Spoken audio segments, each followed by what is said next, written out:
The Super Speedway Podcast is a Dream Bigger media production. For news, photos, show notes, and information about advertising on the podcast, visit www.thesuperspeedway.com. 3, 2, 1. Welcome to the Super Speedway.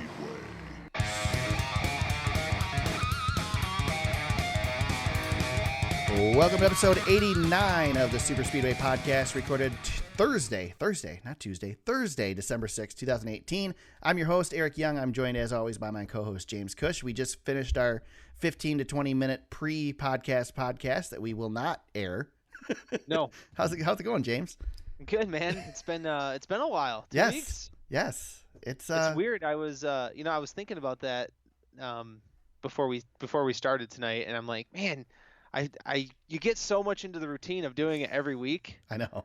And the NASCAR season is so freaking long that it's just ingrained. Right. And now I feel super rusty after missing a week. Yeah, we'll probably make all kinds of mistakes, but we do it every week. We don't really have a format to follow tonight. We have a big list of stories to talk about, but we kind of can jump around and do whatever we want to do. So we're just gonna have some fun tonight and see how it goes and go from there. And I think that's gonna be the plan for the off season. We probably should have talked before we started the podcast about what we're doing next week and beyond, or if we're doing next week. But I guess you guys can find out with us either today or next week if there's a podcast. Yeah. Well, one thing you and I did discuss that we can probably share on the podcast today is that if there is major breaking news during the off season, we'll hop on and do some, even if it's just a short 20-minute pod. Yep. If something really major goes down, we'll be able to jump on within that evening. I think we should be able to, within a couple of, maybe a day or two, but right. We should be able to do it. There's no reason we can't do it. Yeah. We want to keep kind of a regular schedule, but at the same time, we're going to enjoy our off season a little bit too, and not exhaust ourselves doing this throughout the off season. And give us a little break before we get back to Daytona. So, cause it's going to come fast. Yeah, we were talking about Daytona right before we started recording. I was like, what's the weekend? Yeah. I'm already looking ahead, which is crazy, but it's going to be 2019 here pretty quick. Yeah. So James, this isn't in the notes or anything, but since we're kind of talking about the off season, what do you do in the off season to, that's not NASCAR related that keeps you entertained or whatever? I know you're not quite as diehard during the season of the NASCAR stuff as I am, but I know you got lots of stuff going on. What do you do to kill the time? Well, so for us, it's been just absolute chaos from Thanksgiving on, because we have Thanksgiving and then we're in the holiday season. Yeah. And my daughter's birthday, and it's just been, I feel like I haven't had any time to stop. Like, it's just been continuously going crazy. Other than that, it's, pretty much business as usual. Go to work and everything, but we haven't even finished decorating the house for Christmas. Do you have your tree up? I did get the tree up. So you're ahead of me then. The daughter was extremely excited about the tree, and then decided she didn't want to help us with the ornaments. So me and the missus took care of that part. See, my rule is I will bring the tree up from the basement. I will set the tree up. I will help fluff out the branches. But that's the work. Yeah, but I am not decorating. I am not our tree is pre-lit, and to me that is the decorate. That's my part of the decoration. That's perfect. The lights are my part. As soon as the lights are up, I'm done, and so that everybody else can handle the rest. Well, and I usually handle the outside lights, and I'm not extravagant about it, but we just haven't had. We've been traveling to the southern part of the state here, or whatever there, and I have not been able to get the lights done. So this weekend I was like, I'm going to do it. I'm going to get them done. And all of my lights for my bushes were like all burnt out and broke. And I'm like, well, I guess that's not happening this year because I'm out of time. Yeah, you're more extravagant than I am. See, I've got a couple. The first year we lived in this house, I bought a few things for the yard, but it's freaking cold out, and I don't want to go out and set stuff up in the cold. And I never think of it, before it starts getting cold, like, hey, maybe I should put some of this stuff up and then just flick a switch when it gets cold. So, and I'm of the mindset that Christmas doesn't exist until Thanksgiving happens. Like, I don't want to talk Christmas. I don't want to hear a Christmas song. Right. I don't want to see a decoration. Nothing gets put up before Thanksgiving. So by the time Thanksgiving hits, it's cold. So last year, actually 2 years ago, those laser light things were really popular, where you just shine it on your house and it shines lasers on your house. And I'm like, well, I'll just get one of those, because then I just have to plug one thing on out in the yard, and I'm decorated. And I've got air quotes decorated, and so at least we don't look like complete Scrooges in our neighborhood, because a lot of our neighbors decorate like crazy. And so I bought that 2 years ago. I don't know where it is. It's never been put up. It's never been plugged in. So, that's fantastic. Yeah, we don't actually have just any bought one decorations. of those today because my wife's like, we need to at least do something outside. Yeah, but your wife works at a Christmas place. Exactly. That's what I was just gonna say. Like, so my wife works at the world's largest Christmas store. I'm not gonna give them a big plug, but you can look them up. So just look up the world's largest Christmas store. You'll stumble across it. Yeah. And she's married to the Grinch, so I don't know. You are pretty Grinchy. That is true. Oh, yeah, I don't even know about your anti-Christmas or anything. But you're just a Grinchy person in general. Well, and so when I was a kid, my mom started buying me these nutcrackers, like the full-size, legit nutcrackers, and it was cool for a while. But now it's become a running joke in my family, and everybody's buying me nutcrackers, and now I have all of these. I have like 30 plus, like foot and a half tall nutcrackers, and I hate them. I hate them so much. And we haven't gotten them out yet this year, and I'm really like, if I stay quiet, they may not come out of the crawl space, and that's kind of my goal. That they never appear out of the box that they're in. Just stay in there and don't come out. I hate them so much. You just talked about it on a podcast, and I know probably not a ton of our friends listen to the podcast, but somebody's got to listen to the podcast and now know that they need to figure out a way to make this happen. I'm always going to be candid on the podcast, whether somebody hears it or not. I'm not going to be fake about it. So if Aaron is listening to this right now, honey, I'm not getting those nutcrackers out. I just texted you a picture, and I'll share it here with the podcast as well, of a Jeff Gordon nutcracker. Pretty glorious. That I'm going to have to find now and buy it for you, just because. I wasn't aware of this nutcracker thing, so. Yeah, I have a Detroit Lions one somewhere. Do you? And yeah, the funny part about the Detroit Lions one is when they put the little symbol on the bottom, they accidentally stamped it upside down. I'll have to share that on Twitter this year or something. It's completely broken. and they made it that way, and I'm like, this is so perfect. This is exactly what it's like to be a Lions fan. It's too bad there's not a Danica Patrick nutcracker, because I mean, never mind. There's jokes there. I'm just gonna leave it alone. Yeah, just let it. Let that one sit. We'll just let that one sit. Yeah. So my off season is hockey. We completely bail on racing like as soon as the NASCAR season ends. And I mean, I say we. I'm the only one who gets into racing during the summer. The rest of the family doesn't care that much. They're dragged along a little bit with me working at the local short track, so they get sucked into having to deal with it at least. But and obviously when I travel to NASCAR. But so we switch gears to hockey. The boys play hockey. And we go to, I take photos for the Saginaw Spirit, which is an Ontario Hockey League team here, not about an hour from the house. So, yeah, that's my entire winter, is just running around, taking pictures of hockey, watching the boys play, taking pictures of them. And then as soon as hockey ends, usually the Spirit will bow out of the playoffs at some point, and about usually a week or two before that happens, NASCAR starts. So, and then Tri-City starts back up few weeks after the Spirit are done, and right back in the racing groove. So I don't get a break really from this. Yeah, stuff. I don't understand how you guys I get why your house isn't decorated. We're never home. Yeah, you guys are always gone. Yeah, somewhere. It's crazy. This is my only night home this week. Well, this is my only night home this week because I scheduled myself to cover sports for work on Tuesday. I scheduled myself for a game that didn't exist. So we could have done the podcast Tuesday night. I drove all the way. I drove 40 minutes to the game that I was supposed to cover to find out that it wasn't. It's actually Friday. I don't know how I screwed that up, but fortunately I screwed it up, so I can't blame anybody else but myself. So, yeah. So this is the only free night I have this week, but that's my own fault. Right. Well, at least you got a nice drive. Hopefully you listened to some good podcasts. Yes, I did. They weren't NASCAR related, though. Well, The NASCAR related podcasts get a little quiet this time of year. So no, they're I've been kind of hoping that Nate Ryan or somebody would have something, but nobody's doing anything. They're all kind of taking a break, and yeah, Jeff Gluck's off doing his dad stuff, and yeah. everybody's pretty quiet on the NASCAR media side. You know what's not quiet though, James? The NASCAR news. The NASCAR news never stops. So I was like, I've been paying attention during the last couple weeks and just kind of seeing what popped up. And it's like, oh, there's something we can discuss. There's something. But it didn't seem like a real long list until I tried to put it together today. So let's start tackling these. We don't need to spend a ton of time on all of them. I'm sure we'll pick the one that ends up being like the thing that we didn't think we were going to talk about, and we'll talk about it for 2 hours. But let's kick off with probably the one of the two biggest surprises of the offseason.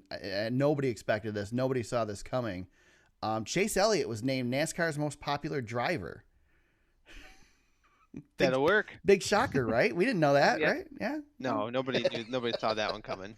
Sheesh. So the Elliott / Earnhardt streak continues as Chase Elliott becomes the most popular driver. Now, there was some interesting news from this, though. They also announced the other 4 of the top 5 in no particular order, although I did see an order, and I don't know if it was a legit order or not. So in no particular order, the next 4 were Martin Truex Jr., Kevin Harvick, Kyle Busch, and Ryan Blaney. And the order list that I saw had Kyle Busch in second for most popular driver. What is up with that? I don't know how that's possible. Me neither. It couldn't have been right. I mean, I find it hard to believe he's in the top 5. Honestly, first of all, him and Harvick.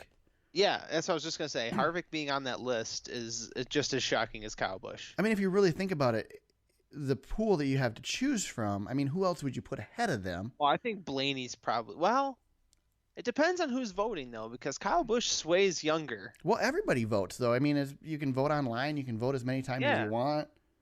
So, I mean, maybe Rowdy Kyle Nation Busch got behind him a little bit? Or? Yeah. Rowdy Nation probably really bolstered him up, because if you're a Kyle Busch fan, you're passionate about racing. Yeah. You can't just you can't be a casual Kyle Busch fan. That is true.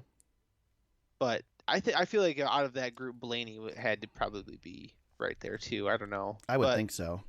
Yeah, I could see where Kyle Busch has a bigger following. I mean, he's been around long enough. Does it surprise you that Kyle Busch is in the top 5 most popular drivers over Jimmy Johnson? Oh yeah, that surprises me. I mean, that does. Jimmy should be up there, especially this year, because people are rooting for Jimmy again. Yeah, but he's so dang dry. Jimmy's always been the master of the cliche. But this just goes to show you those boos are loud for Kyle, and there's a lot of very vocal Kyle haters. But he's got, and I will vouch for this, because he's got his fans, man. The first race I got to go to as a media member, it was well before I ever dreamed of covering NASCAR. I worked for the paper here, and our state representative played the national anthem for the Truck Series race down at MIS. And so I got credentials, and I just went down for the Truck Series race. But before the race, I was hanging out on pit road for driver intros and stuff. And Kyle, as soon as he came down pit road on his way for qualifying, had just throngs of fans. And now, I mean, it's a Cup driver in the Truck Series, and that was when not as many people were running in it and whatever. But it showed you in that time. I mean, people hated him. People really, really hated him, and maybe more so than now. I think he's almost gained more respect now than then. But he had a lot of fans there, and so I think it's an illusion that he has more haters than fans. I think there's a lot of Kyle Busch fans out there, and I think this proves it. I think a lot of the big dogs that have retired, they have to have somewhere to go. Right. And who are they familiar with other than, I mean, 3 of these guys on this list are probably the 3 guys that they can at least make an easy jump to. Right. Truex, Harvick, and Busch. Where are the Jeff Gordon fans going? Well, they probably went to Chase Elliott, and there's a few of them that probably dangled over to Kyle Busch or whatever. But yeah, they got to have somewhere to go. And Kyle's really the leader of this next wave. He's the next 10 years it's Kyle Busch. He's pretty much the face of the sport if you really think about it. Right. And I mean, we know that these were the next 4. But we don't know what percentage they fall into. I mean, sure, yeah. Chase Elliott could have gotten 85% of the votes. Yeah. So you don't know. We don't know any of that. And NASCAR is not going to reveal any of that stuff. So, sure. Yeah. But still, I found it pretty interesting that both Busch and Harvick were in that bunch. Blaney doesn't surprise me.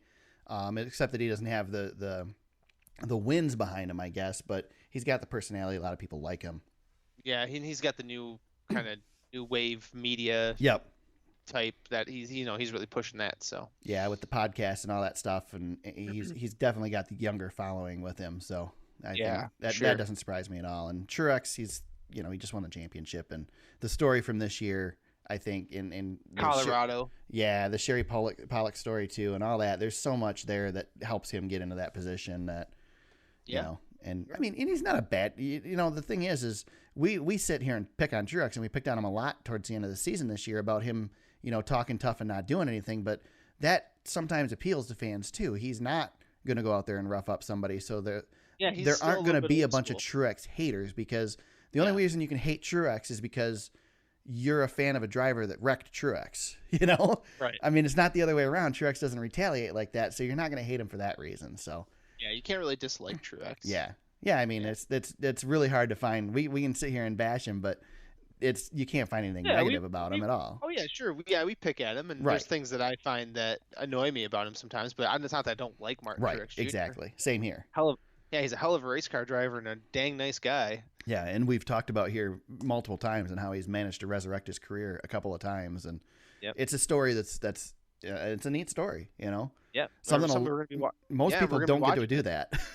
Yeah, we're going to be watching him again. Yeah. Start over here, in February. Yeah, I think he's going to be scary in that car, but we'll see. Could be, yeah, could be. Kind of a little snippet here. Motorsport.com reporting that NASCAR expects to have a fourth manufacturer, probably sometime after 2020, maybe even a fifth, that they are looking forward to encouraging other manufacturers to come to the sport. We've talked about this a little bit during the season. I don't know if there's really much here. We know somebody's going to come in, right? I mean, and I think NASCAR is going to open the door to foreign manufacturers too. I feel like they have to. Yep, and we know that it's part of the reason for the horsepower reduction. Yep. It makes that cost of buying into NASCAR a lot cheaper. So yeah, I would love if there was one manufacturer I would bring in today. Kia. You want Kia, right? Yeah, I want Kia. Please. Let's bring in the Kias. Yeah. The cars be driving down the straightaway and the tires would just fall off. No. Note, we are not asking for sponsorship from Kia, everybody. No. I would love to get Mopar, Chrysler, Dodge. I'd get those guys back in the sport first. Yeah, I think that's more important than the foreign cars. They didn't want to leave. They did not want to leave in the first place. They just kind of got left in the dust. Right. Now, that being said, they have kind of hinted that they're not pushing super hard to get back in. So I know, which is a bummer. But I think there's definitely a couple foreign manufacturers that are going to be really interested in coming in, and I think you just have to look as far as other racing series to kind of get a guess as to who those are going to be. So for sure, yeah. And we've heard BMW or Volkswagen. Yeah. Volkswagen's the big one. Yep. So yeah, we'll see. Yep. Can't be a bad thing. We need more manufacturers. We do. The more we got, the more funding and support we're going to have. I'd love to see 5 manufacturers. I think that would be great. Yep. It would really bolster up the back of the pack for some of these teams. It would definitely give an opportunity too for some of those. We've got some big names that are struggling to, make their mark with, their team or their manufacturer because there's too much. There's too many big names to go around for the support. So yeah, Roush is a great example. Yeah. They're the third Ford. Yeah. Technically, I guess you could say they're fourth behind Wood Brothers, really, because Wood Brothers has that Penske affiliation. So yeah, you think of a team like that, for example, could really emerge with some sponsorship. Jack Roush is not going to go to anything. No, he's not leaving Ford. Never in a million years. No, never. Oh God, that would be. There's no way. But a team like Petty would be another good example. Petty would jump in a second. Yeah, they're just stuck. They were stuck with Ford, now they're stuck with Chevy, and they can't get out of it. Yeah. We had the Snowball Derby this past weekend. Noah Gragson gets the win. His last race with Kyle Busch Motorsports. He's moving over to Junior Motorsports for the Xfinity Series next year.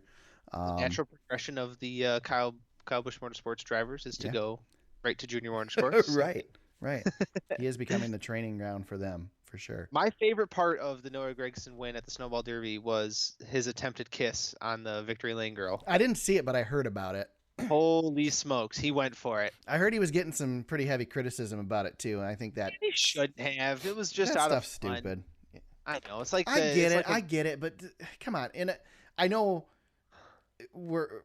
I tend to be more of a liberal person, and I know I'm speaking to probably a conservative fan base here because NASCAR tends to be more conservative, and so I'm probably not going to get much flack for saying this, but we need to get. I get it. I get the whole movement, but yeah, lighten up, chill out a little bit.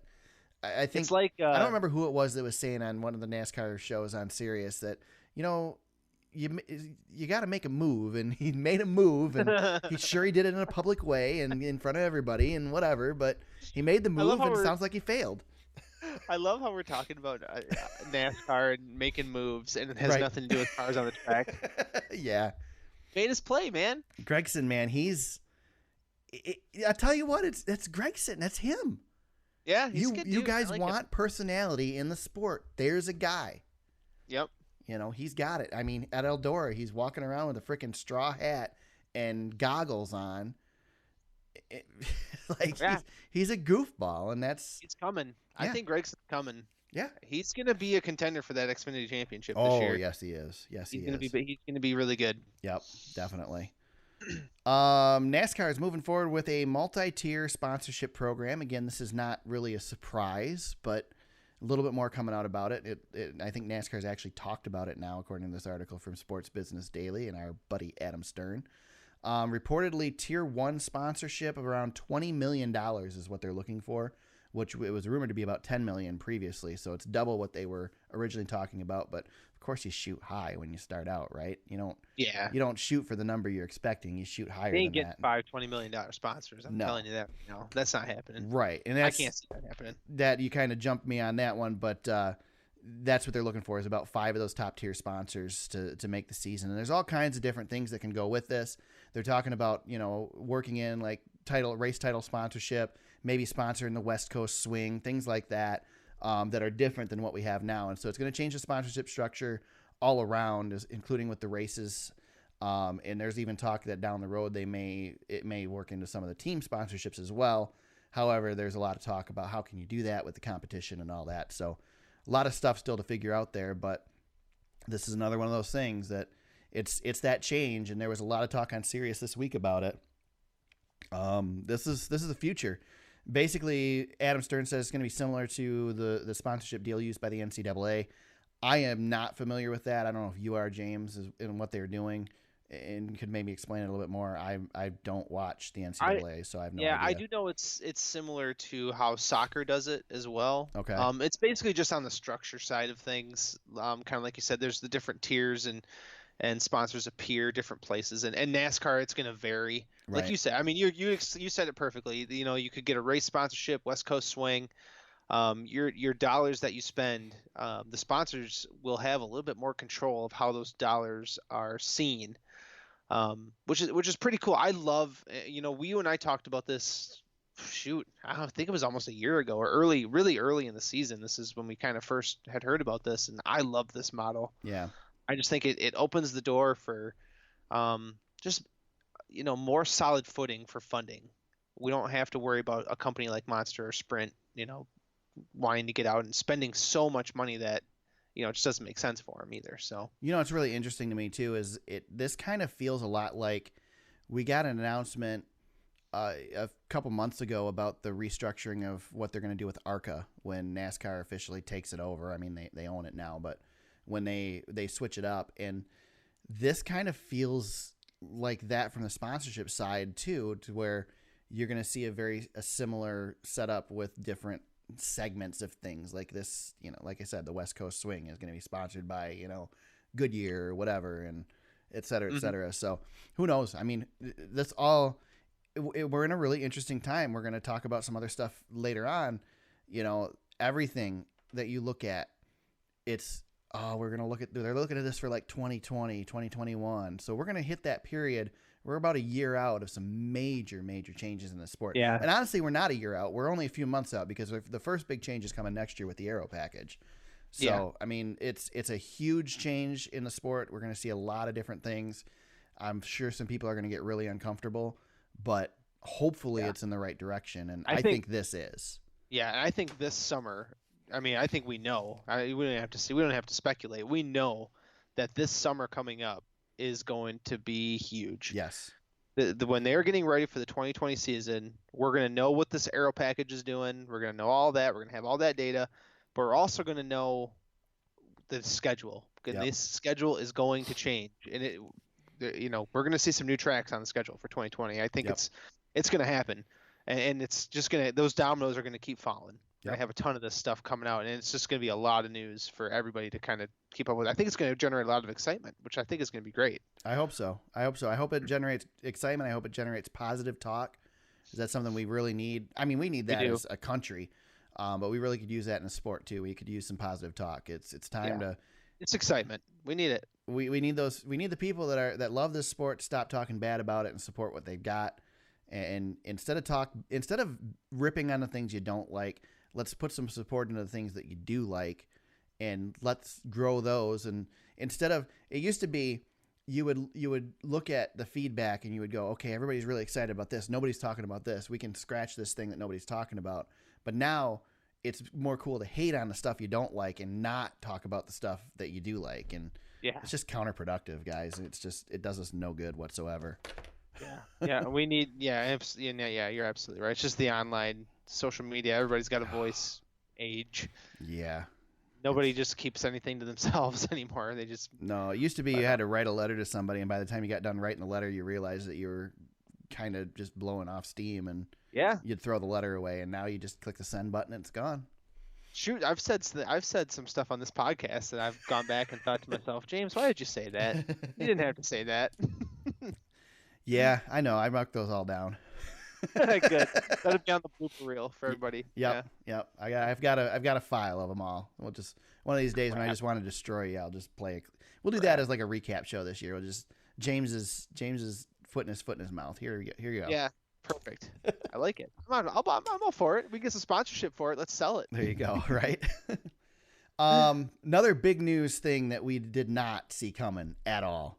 I mean, blindsided, man. Big shocker. Was it this week or last week? Was it last week that this week he announced he was leaving? No, last week he announced he was leaving. It was all this week. I don't know. Anyway, Kurt Busch announces he's leaving Stewart-Haas Racing, and then announces he's joining Chip Ganassi Racing. He'll replace Jamie McMurray in the one car. And oh, by the way, he's bringing Monster with him. Nobody's shocked by that whatsoever. Ganassi does say he expects McMurray to still be a part of the team, likely in some sort of ownership or management role, and kind of hints that there's announcements to come in the coming weeks. So we'll see McMurray in Daytona. Yep, he'll be running a car in Daytona. He'll be working somewhere on the team. If not, maybe helping out with that 42 car in the Xfinity Series. Good move for Kurt. I don't know. I mean, why would you leave the best team in NASCAR? I just don't know why they didn't get it done. If he's only going to race, see, that's the thing too. This is his last year, possibly. He hasn't. If he wins 5 races by Daytona, then there'll be a contract and it's an agreement with him and the team and Monster. Basically, if they win 5 races by Daytona, they'll be signing a contract for the next year. He hasn't won 5 races in a season since his 3rd or 4th year. Right. He doesn't win races that much. I mean, he's not going to do it in a Chip Ganassi car, probably. No, nobody won in a car from Chip Ganassi last year, and they have one of the best drivers in the series driving for him. I will say one thing: the style of the one on the door is BA, man. Oh, the car looks fantastic. That flat black, ever since Kyle Busch had it in the Xfinity Series way back, that flat black Monster car is one of the best cars out there. You could put that Monster logo on any paint scheme and it would look good. Oh yeah, it's just something about Monster. That black and green. That's just their branding is so good. Yeah, I mean, it is excellent. The car looks sweet. The style of the number looks awesome. I don't know. I don't feel like this is a step up for him, but I honestly think this has, in listening to his interviews and reading some stuff on it, I think this has just as much to do with him working with Kyle Larson as it does with him trying to win himself. Possibly. I think it's a mentorship thing with Larson more so. Yeah, I see that. I agree with that. Which is interesting because I still feel like down the road Larson's going to end up over at Stewart Haas racing for Tony. I really wish he would just get over Be there. so Be done with it. awesome. Be so Kevin cool. Harvick could retire or something, but Yeah. Harvick's running too dang good. He Can't. can take that 14 car over. Man, Send Boyer down the road. that's Sorry, a whole Clint. nother Sorry, podcast. Clint. That's a whole nother podcast that I can't get into right now because I'll just upset. I'll get upset and it's just not worth it. Yeah. So Did you see the Elijah Burke, Elijah whosoever on Twitter? no, I did not. He had an announcement that he was going to drive the car, and Kurt came sneaking up behind him and kind of shoved him out of the room. It was pretty funny. Nice. Yeah, it was a good laugh. So our last real domino here is Daniel Suarez, which is looking more and more likely that he's going to go to Stewart Haas. There's just leaking. Did you see this today? No, I didn't. He's got an appearance coming up with a sponsor of Tony Stewart. Okay. There's an image of Daniel Suarez. He's got some. It was on Reddit. He looks like he's already hawking some of the Tony Stewart sponsors. Yeah. So it's the last piece of the puzzle. So. Yep, he'll be in the 41 or whatever number they choose there. Probably the 41. So one little interesting tidbit that came out this week. Spire Sports and Entertainment, I think I'm saying that right. Yeah. They purchased Furniture Row Racing's charter, the charter formerly, Martin Truex's team. They're an agency that's worked with sponsors and drivers in the past. They are planning to operate a race team with number 77. The driver and more will be announced later. Jamie McMurray. Yeah. It's interesting because the way the charter system works, this was the most available charter. This is the most valuable one that's changed hands since the charter system. The way it works, because of where you finish in the previous years, it depends on it decides how much money you're taking in, basically, just to show up at your the bonus. track. Yep. And so this is a team that won the championship 2 years ago, and last year finished, second. Yeah. And then they had 11th the year before that, and then I think the year before that they were like 4th or something. So Yeah. they've had some good points finishes. It's a very valuable charter. So there's some money coming into this team that's starting up. James, do you think there's going to be a surprise here, or do you think this is going to be some lower tier driver that we see pop into this ride? That I think this is where McMurray goes for that Daytona 500. Okay. They have a pretty good relationship, which is weird. So this group, they have a ton of different sponsorship, or they have a ton of different partnerships. Jeff Gluck did a great job explaining this. If you go to jeffgluck.com and I did not read that piece yet, but I heard that he did. But he breaks it down.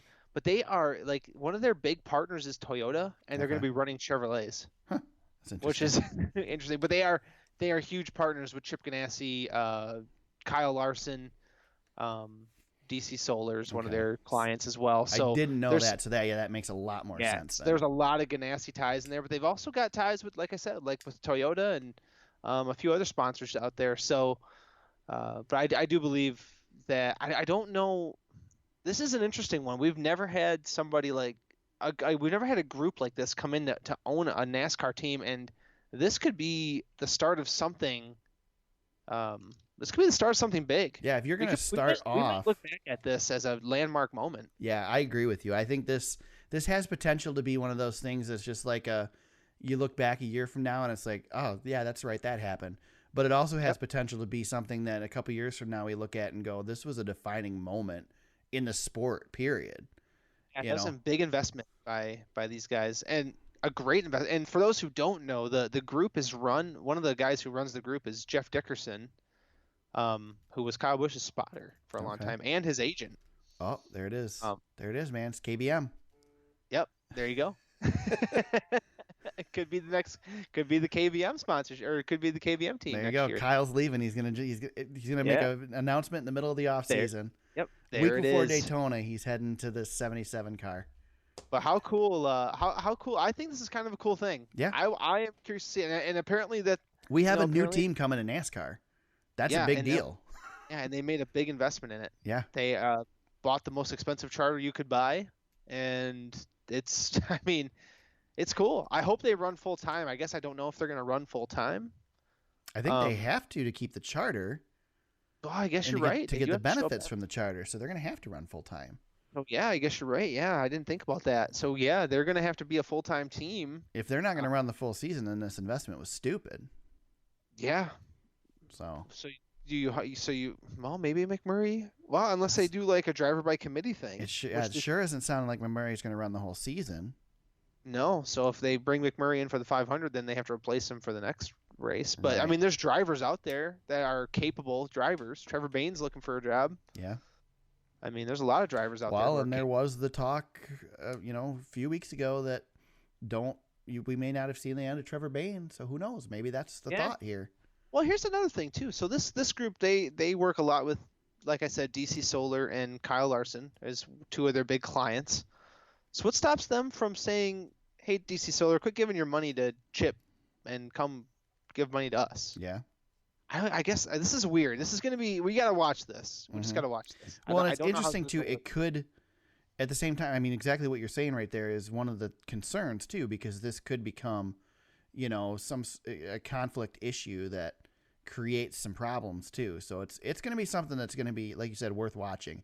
If this was the number 69 car, then I'd be looking to see what Greg Biffle's up to, because this could have the Biff all over it. But no. Shoot, what's Matt Kenseth want to do? Does he want to come and run some more? He doesn't seem to want to run full time, but I mean, there's a lot of drivers out there. Like you said, if you wanted to do a rotation of guys to, stick Dale Earnhardt Jr. in this thing at Martinsville or Richmond, and run a couple other guys, and who knows? You could make it like an all-star car. You could. I mean, that would be kind of a cool thing. I've always thought that would be an awesome idea for a Cup Series team to do that, even though they're, Bring Danica back, man. Oh, Jesus. I'll say this about Danica really quick. Yeah. She's done a great job this year. Just look at what she's done to Aaron Rodgers. It's just... He's getting into fights with his brother on Twitter, and his team's terrible, and his head coach is team better or worse than the Lions right now? I think they are better by half a game. And they have but they lost the Lions. But I mean, the standings are what matters. Who's leading the NFC North? I don't want to talk about that. It wouldn't be the Bears, is it? I don't know. John Gruden gave you the biggest gift ever. I haven't been watching a whole lot, but it feels like the Bears are leading that. Stupid Lions. I don't even get mad anymore. The NFC. Okay. This is a tangent, an off-season tangent, and not that we don't do them all during the season too. But so the great thing about the NFC North is like we get all excited. Oh man, our team is leading the NFC North. It's gonna be, but then the NFC North sucks. So crappiest division as soon as they play anybody else, they're done. I mean, first round of the playoffs. And the only division worse is the NFC East all the time, which has the lowly Cowboys and Redskins always duking it out, and the Eagles and yeah, the North's terrible. It's so bad. I mean, except when the Packers are winning. When the Packers are winning, then they're like a contender. But the Packers are the only team that's ever a contender in the NFC North. Danica came right in there and crashed the car. Just like, I mean, it's just perfect for her. I love that. I didn't know where you were going, but the Packers are terrible, and it's all thanks to Danica. I'm so happy. There you go. She stopped rooting for the Bears. She's rooted for the Bears her whole life. And now the Bears are in first place, and her new team is at the bottom of the barrel with the Lions. Yeah, good job. I like that. I mean, that's one thing we can get behind is our hatred of the Packers. Yes. Yep. So. So NASCAR 704 games, and the Race Team Alliance have announced they are starting an esports league. I believe with NASCAR Heat, right? That's what the plan is? It's NASCAR Heat. Yep. That is a 704 game. Yes. They are the makers of NASCAR Heat. I did just buy NASCAR Heat 3 because it was on sale for Black Friday. So I got it. To come over there and play. It's not terrible. It's not terrible. How's the dirt track racing on that? It's all right. Honestly, there's a game for the iPhone, and I'm gonna look it up right now. Dirt tracking? Yeah, it might be dirt tracking. That's the one I shared with you, I think, back in the day. Probably. That one is much better than the dirt tracking in NASCAR Heat. The physics are better. The physics in the NASCAR Heat dirt portions. I mean, the physics in NASCAR Heat suck. Period. It's much. The problem with NASCAR games is you either have to go arcade or you have to go simulation, and all the games try to go in the middle, and then it's not enough of a sim for the sim guys, and it's not enough of an arcade for the arcade guys, and it just kind of falls flat. I think I didn't play NASCAR Heat 2 either, but based on the last one and all of the ones that Utenix or whatever how you pronounced it did, this is the best one so far. That's good. At least they're moving in the right direction. Yeah, they're never gonna get it where I want it to be, because I want it to be iRacing, and you're not gonna get that on a console system. So it's just not gonna happen. Yeah, but this is a cool deal. I think this is a chance at NASCAR again to get younger fans into it, and I think the esports thing is huge. Oh yeah, there's a lot of that going on right now, and honestly, I could see a day when NASCAR racing doesn't exist anymore. I mean, I'm not saying like in 5 years or 10 years or even, but where NASCAR racing doesn't exist anymore because of emissions and all the laws and all that stuff, but you could still do it on a game system. And I know this is NASCAR Heat, but iRacing, there's leagues in iRacing. iRacing has a sponsored league by NASCAR, the NASCAR Peak Antifreeze series, and they broadcast live on the internet, and you can watch it. It's like watching a NASCAR race. Yep, it looks pretty cool. Yeah. I mean, I've sat there and watched it for a few hours. I watch their recaps every week, which are pretty interesting. They're usually about 5 minutes long, and it's like watching the replay for the NASCAR race. It's great. Well, these leagues, these esports leagues that partner with teams and franchises, they're no joke. Right. Like the NBA has this massive NBA 2K league, and they have a draft, and they promote it on all of their social platforms just like it's real NBA basketball. It's insane. And people are making a living doing this stuff. Yeah. Yep.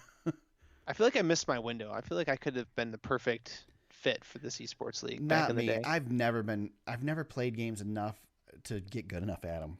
Well, and I've been retired for so many years now that it physically hurts to even, stare at a screen. Yeah. for 10 laps. I was that guy that would get like WWE SmackDown and play it like hours and hours and hours and get so good at it. And I'm just like excellent. And I'd take it over to my buddy's house and I'd be like, yeah, let's play WWE. I'm going to kick all you guys' butts. You guys never played it before. And then just get smoked by them. So like, I'm the one person with online gaming. I could not give a crap less whether a game has online gaming. Grand Theft Auto is like my favorite video game ever. I'm so disappointed that they have GTA Online because they're putting all this effort into expanding that. And I don't care because I don't want to play online with other people because they're way better at it than me, and they have way more time to put into it than I do. Oh, I know. So I hate online stuff. That's honestly, James, that's the biggest reason I haven't done iRacing, other than the cost, is that I have to race against other people, and my skill level, I don't have the time to put in to make my skill level up to that level. And then at the same time, like I did when Arca Sim Racing was big, I did a league with that, and you'd wreck. And if you wreck when you're playing the game by yourself against the AI, you wreck the field, no big deal. Well, you wreck the field in there, everybody's ticked off at you. Oh, yeah. So you have to be good or you look like an idiot. So, but now iRacing is working. What's that?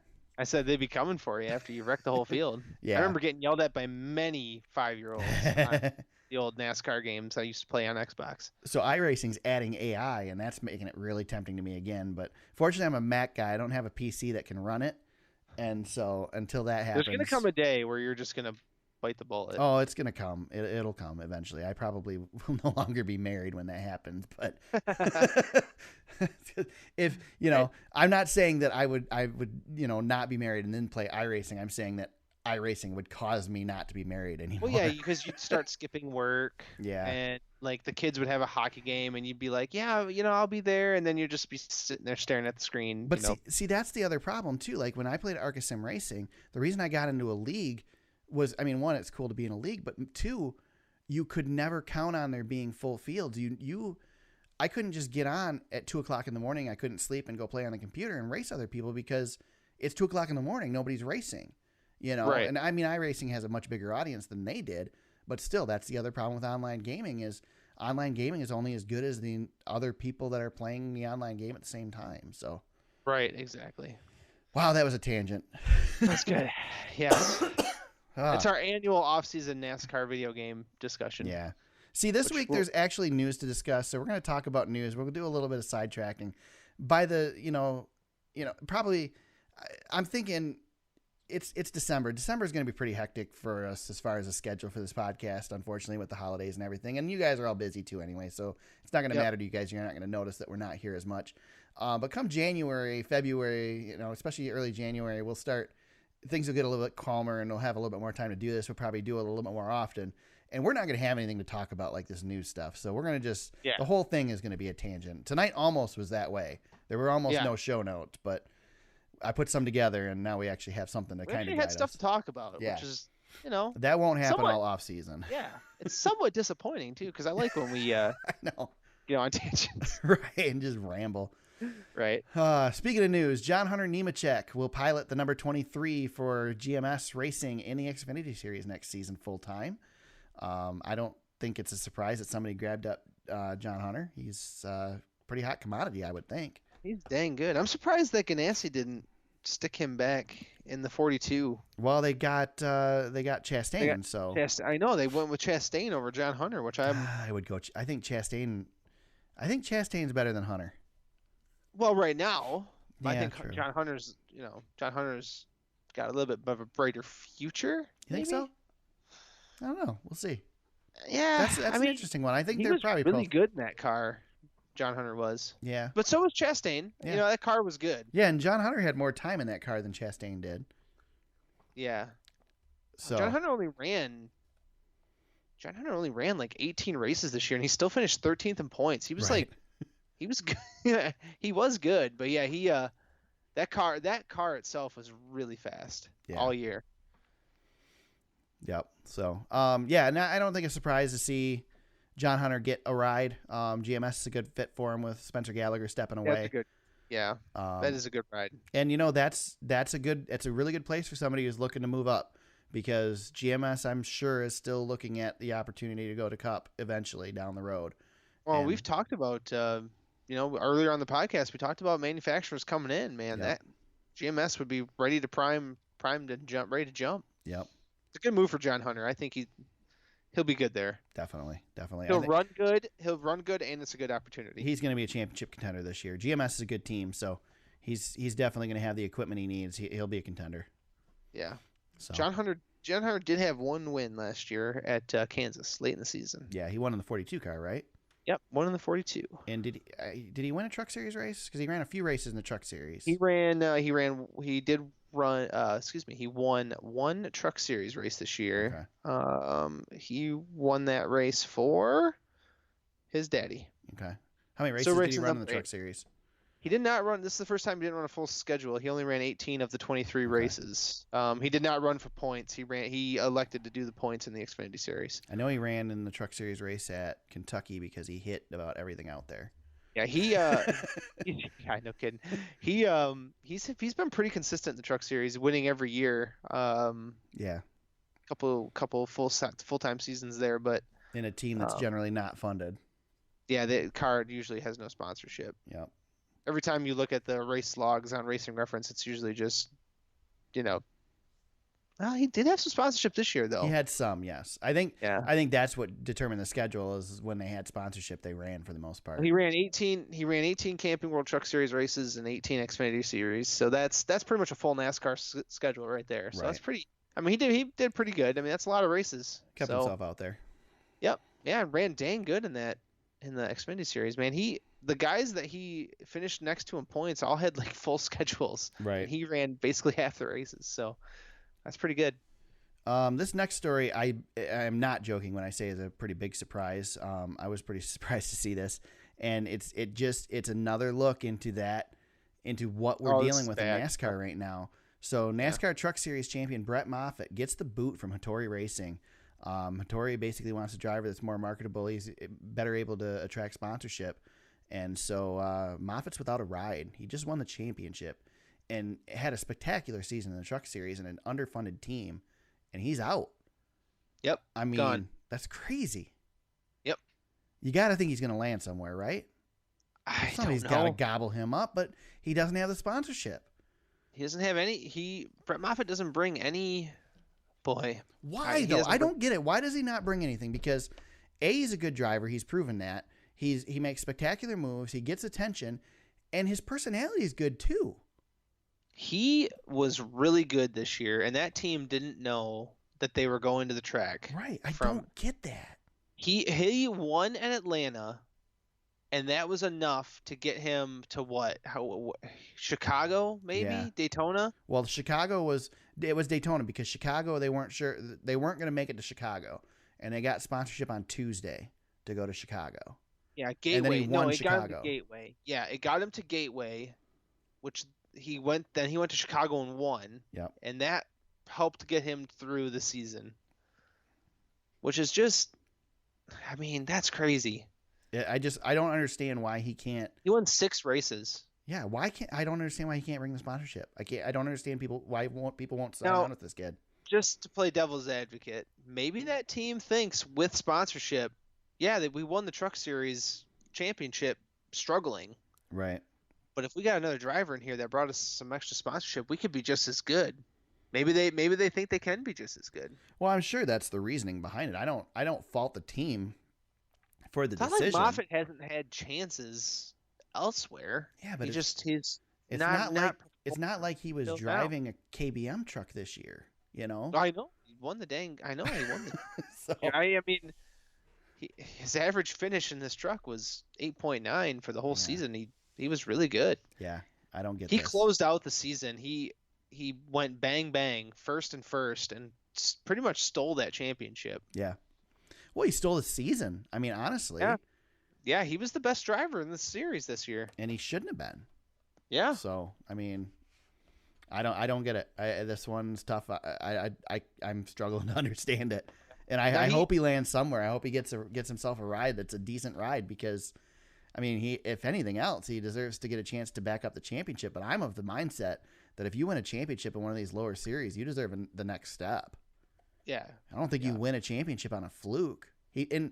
That's the thing. Like, if he would have made it through and like just squeaked into the top 8 at the end and just squeaked by to keep going into the round to round and then wins the last race to get the championship, I'd say, yeah, I could see that. But no, he was a top truck all season long. Yeah. I know his career is so weird. You know, he made it up to the Cup Series, basically ran a full schedule in 2015. And didn't race hardly at all in 2016. Right. Like he ran 6 truck races, one of which he won. And then 2017, same thing. He barely races, and then he comes out this year and wins the freaking championship in the Truck Series after racing a handful of National Series races. It's just an incredible story. Yeah. And now it ends with just the saddest of endings. Hopefully his story's not done though. Hopefully he can. He's got to find something. Somebody's got to pick him up. Well, there's got to be a Truck Series team out there that would want to put him in their truck. Yeah, can you imagine him in a KBM truck? Well, that's what I'm saying. Why can't KBM pick him up? Because they focus on the younger. He was only 25. Yeah, I know, but he's not at that beginning of his career, right? Anymore. I don't think he's the right demographic to be in a KBM truck. True.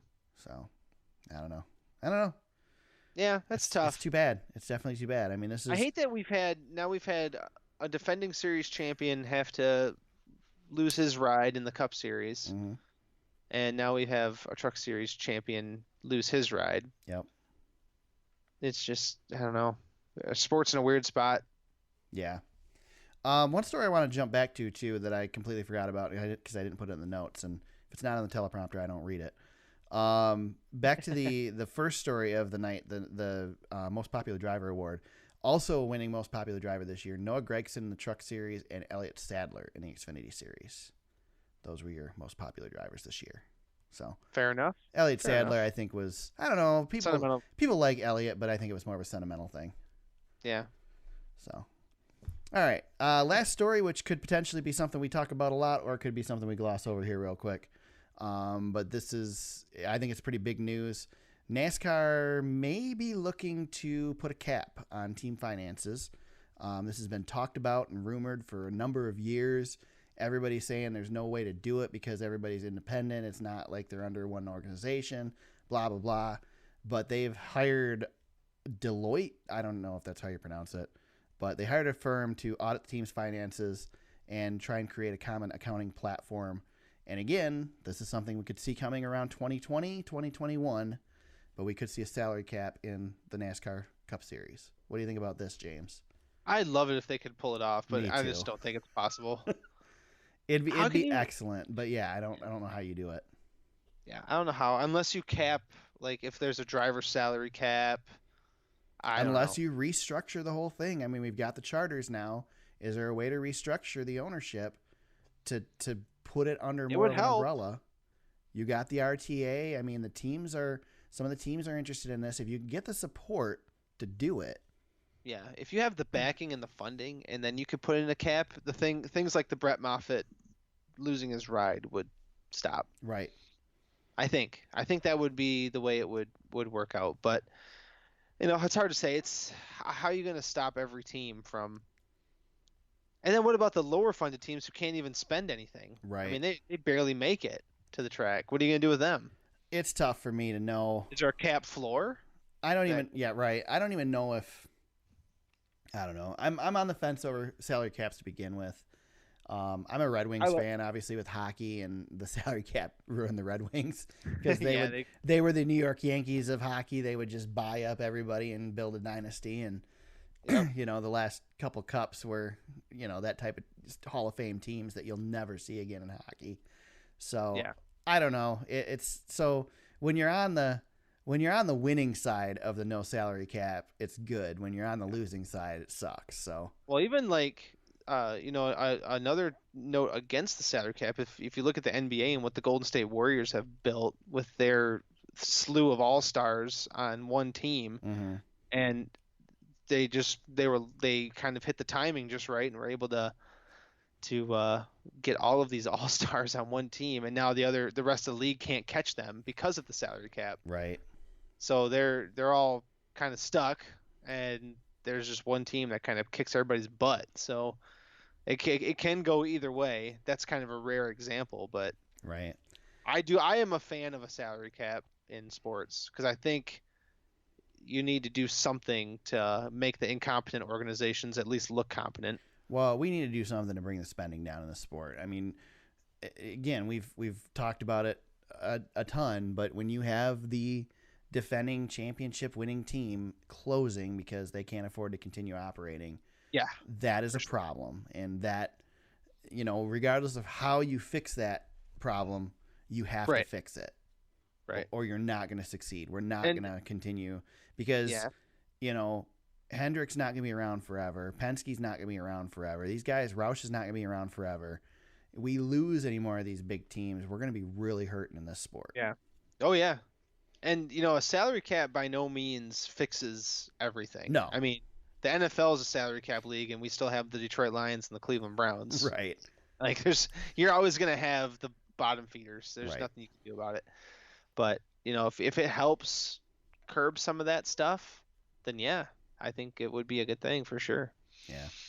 Yep, it's definitely worth looking into, and I'm glad they are. And we'll see if they can come up with something that works. It'd be pretty good. Pretty good. Yep. I agree. I'm on the boat of I don't know if salary cap is the way to do it. Or a spending cap. I don't know how you do it, but you've got to get the costs down. And I don't know if it's as simple as I don't think it's as simple as templates or composite bodies like they have in the Xfinity series or crate motors, things like that. I don't think it's as simple as that because the teams that have the money are still going to spend the money in other areas. They'll find their advantage. That money that they're spending on the engines, they don't have to spend on the engines anymore. They're just going to spend in a different part of the car. And honestly, James, I don't think these teams should be able to build their own OIS systems in their shops, but they do. They've got the money to do it, so several of them have done it. And I guarantee you that Front Row Motorsports doesn't have an OIS system in their shop. No. So, but Hendrick does, and that's that type of stuff. It shouldn't be allowed, and it allows these teams to gain that advantage. But like I said, they're going to spend that money somewhere, regardless, unless you find a way to keep them from spending it. But yeah, because Hendrick Motorsports isn't going to go to Napa and say, "Hey, there's a salary cap now. Will you give us less money?" Right. Like that's not how it works. And Chip Ganassi owns a tunnel an old an old highway tunnel out in the mountains in the Appalachians. I think it's in Pennsylvania. That it's like a couple mile tunnel that they use to test. It's basically like a wind tunnel, but it's not. They can actually drive down the road, but the environment's controlled. It's a really cool story about it I stumbled across a while ago. But that you can drive a car down it, and it's completely controlled because there's no wind, because it's a tunnel, and it's all this whole top secret thing. And Ganassi owns it. They test the Cup cars there. They test any car there. Yeah, it's crazy. They take a run down to the end, and then there's a like a spinning wheel, like a lazy Susan on the end that spins the car around, and they shoot it back down the other way. That's awesome. Yeah, it's crazy.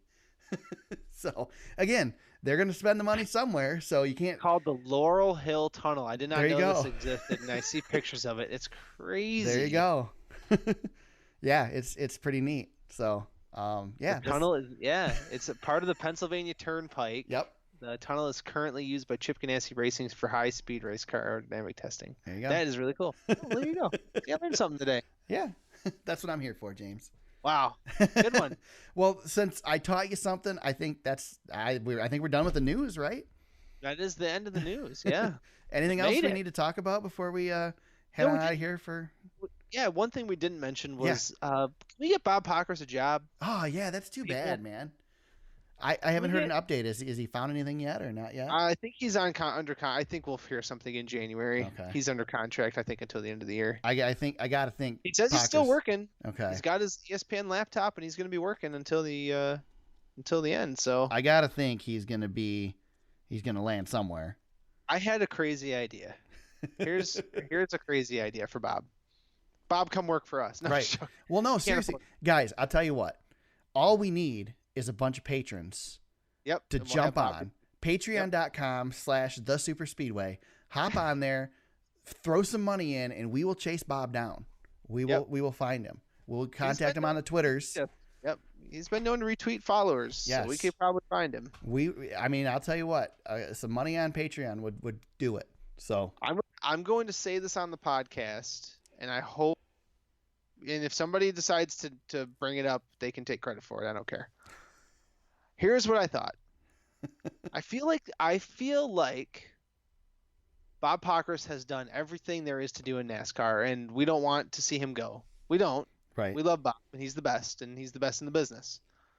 However, we are seeing massive growth in what form of racing, Eric? What is the one form of racing where we are seeing people showing up and lots of interest? Dirt track racing. Okay. What if Bob Pockers became the main guy for something like the World of Outlaws and all of the dirt track scene? What if it was Bob on that beat instead of everybody else? That's interesting. What if Bob made that his new corner? Interesting.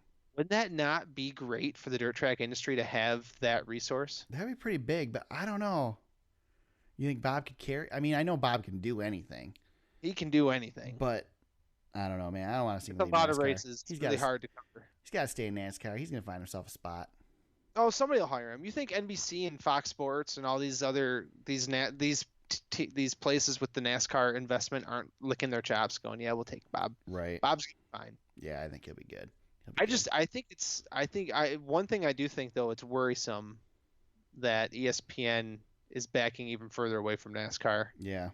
And USA Today has already pretty much eliminated all their coverage. They barely have anything on their site. So right. Yeah, I don't know. Yeah, it leaves more opportunities for people like us. I guess. Problem is people need to pay us to do it too. I mean, you can't get it for free, right? Yeah, honestly, every bit of coverage that we've done has been out of pocket. There's been nothing that has been funded by anybody. So, yeah. I just read an article. I don't remember who the guy was, so I don't want to name him. But he's one of Jeff Gluck's patrons, and he's on Jeff Gluck's message board. And he just did an article. He's been covering NASCAR for a few years and kind of doing it, scraping by and doing what he can. And he said this is going to be his last year covering it unless he can find a full-time gig doing it somewhere, because he just can't afford to keep doing it and can't handle the stress of it anymore. And, I know what I went through to go to 5 races this year, and I can't imagine trying to do the whole thing and not having the funding or not having uncertain funding. What Jeff Gluck's doing is great with Patreon, but Patreon's only as good until those people go somewhere else. And fortunately for him, he's been able to sustain what he's got. Yeah, but he needed the platforms before Patreon to build his following. Yeah, exactly. He would never. Exactly. Look at us. We have one patron, Yeah. and it's somebody that I know, that's what we're doing. So it'd be easier to have a Patreon page if you were at I don't take this out of context because what Jeff Gluck's doing is not easy. Right. But if working for USA Today was your full-time job and you were building following like Jeff did, yeah, you could start a Patreon page and do well. Like Jeff's proven that model works, and it's it's fantastic. It's not USA Today that did it for Jeff, and I know that's not what you're saying. Jeff had his social media following beforehand and had the support of those people, and that helped him do it. I mean, we didn't have that. We don't have the social media following, and so it's tough to do this, and so. And Bob's built his social media following through straight up hard work. Yeah. And he's had great platforms along the way, and he's done a lot of work. And Bob could likely do the Patreon thing too, and probably do his own thing, but that's not for everybody either. Trust me. Then how many patrons can you have if you have Bob? Right, exactly. Are you going to pay Bob and Jeff to both be at Kentucky on a Sunday? Right. And we're doing the Patreon thing, and Patreon's up there, but obviously we're not making anything off of it, and nor do I have much expectation. It's just hey, if somebody wants to contribute, this is how we can do it. That's why I don't sit here and push it throughout the entire podcast. We mentioned it at the end, and that's it. But it's I don't know where I was going. I completely. The train just freaking derailed. Oh, if somebody, I would much rather be in a situation where somebody was paying me to do this, or I was working for a company and they were paying me to go to the track versus trying to fund it through Patreon or out of pocket or through other jobs or whatever. It's just, this isn't the way to go if you don't have to. So I wouldn't think, Gluck went this way because it works with his family situation and everything too. And he could do it. He put everything on the line for it, and man, it worked, and it's awesome. There's not a lot of Jeff Glucks out there. So, no. And a lot of people are having success on Patreon, but not a lot of NASCAR people are having success on Patreon. Jeff is the NASCAR guy. Right. There's only two NASCAR writers I think who could pull it off, and it's Jeff and Bob. Yeah. If Bob wanted to do it, he could still do it. He could do it. Right. But if Nate Ryan did this, he wouldn't be able to survive, I don't think. And he's probably the best NASCAR writer outside of Bob. Yeah, I agree with that. Dustin Long. If Dustin Long did Patreon, it's not a sustainable model for the guys like that. Right. So we need Bob. Come on, Bob. Somebody hire Bob. Yes, definitely. He's the best. He's like Michael Jordan, and the rest of the sports writers are just kind of, they're good. There's lots of good ones, but there's only one Michael Jordan. Yeah, Bob's great. I don't think he's got any intention of going anywhere, so we'll see him around. Somebody's gonna hire him up. I don't know where he lands though. NBC seems like they're full. Yeah. I don't know though. You might boot somebody for Bob. Dustin? I don't know. I don't know. You can't pay Nate Ryan Nate Ryan's he's kind of the lead dog over there. Right. Seriously, guys, send us the Patreon. Get on Patreon. Send us the cash. We will put a tier up if you donate $10,000. If you subscribe for $10,000 a month, we'll hire Bob. $10,000 a month, perfect. No, we'll make Bob our boss. Right. Yeah, we'll turn the whole thing over to Bob. Then he could fire us. Yeah, right. I wouldn't blame him. No. You slackers. Yeah. All right. On that note, I guess that would be our shout out of the week is Bob. Yeah. Yep. Hire Bob. Hashtag hire Bob. Hashtag hire Bob. All right, James, where can they find you on social media if they want to chat with you during the off season? At James Cush on Twitter. You can follow me at TSuperspeedway on Twitter. Also at Eric8199 on Twitter, probably where I'll be more so than the other account. You can find the podcast on Facebook at facebook.com/thesuperspeedway. You can find us on our website at thesuperspeedway.com. You can find the podcast up there, show notes, links to all the articles we talked about today. and all kinds of other stuff on there. You can find the podcast on iTunes, Google Play, and SoundCloud. As I said, if you want to become a patron and support what we're doing, visit patreon.com/thesuperspeedway. I'm not going to tell you when we're going to be back because we will be, and it might be next week. It might be the week after. Christmas is coming. Who knows? But we'll be back as soon as there's some breaking news and when we have some time to get back here. And if nothing else, you'll see us probably more regularly starting in January. But we'll be back. We'll be back before Christmas for sure. Yep, and Daniel Suarez going to Stuart Haas is not considered breaking news, right. people. Yeah, that's not big enough news to bring us back specifically. No, it has to be big breaking news. Yes. Kyle Busch Motorsports to the 77 car. That's the news that's going to bring us back. Yep. Kyle Busch is moving to Chevrolet. Yep. That's the type of news we're talking about. If you're really missing us, send us a message on Twitter, hit us up on Facebook, and if you beg enough, we might come back earlier. I mean, all I gotta do is fire up the Skype machine here and put my headset on. So I'm not that far away. There you go. There you go. All right, guys. Well, thanks for joining us here in the off season again. We'll be back at least one time before Christmas, and if not, we'll talk to you in January and continue going. But when the news happens, we'll be here. And guess that's it. Until then, everybody, let's go racing.